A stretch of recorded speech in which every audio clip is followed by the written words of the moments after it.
পুরুষের দাম বেশি না মহিলার দাম বেশি? যুবক বলে আমার দৃষ্টিতে পুরুষের দাম বেশি, মহিলার দাম কম। রাবেয়া বসরি বলে পুরুষের দাম বেশি, মহিলার দাম কম। এইটার দলিল তোমার কাছে আর কি আছে?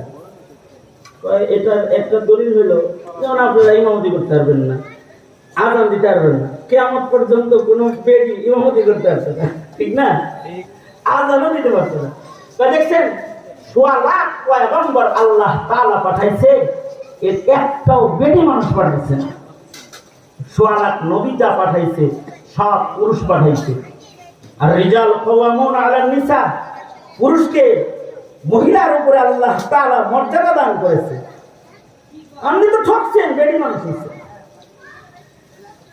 রাবেয়া বসরি যুবকের কথা যেরকম তাকে উত্তর দিতেছেন ওইরকম, কোরআন হাদিস বলে না। ও যেরকম কথা কয়